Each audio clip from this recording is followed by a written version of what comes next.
Dead on arrival ang isang ginang matapos mabundol ng isang motorsiklo alas 8 ng umaga kahapon sa Barangay Kawayan Exterior, Masbate City. Kinilala ang biktima na si alias Delia, 56 anyos, residente ng parehong lugar. Batay sa investigasyon, tatawid sana patungo sa kabilang bahagi ng kalsada ang biktima ng masapol ng motorsiklo na minamaneho ni alias Ben, 24 anyos, residente ng Barangay Bolo, parehong lungsod. Agad na isinugod sa ospital ang biktima, subalit hindi na nakaligtas pa.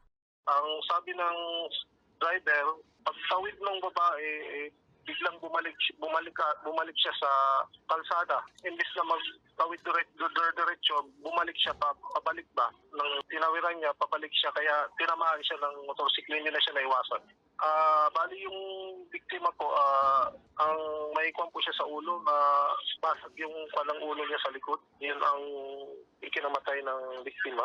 Napag-alaman na walang lisensya ang driver ng sangkot na motorsiklo.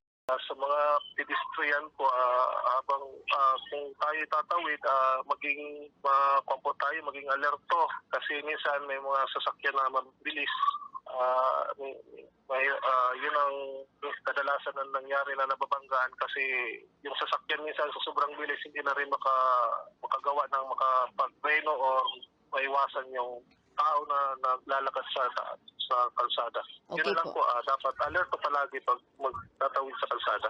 Nasa kustudiya na ng Masbate CPS ang sospek at nahaharap sa kasong homicide. Para sa mga balitang Tatak, Bicol, Danica Garcia.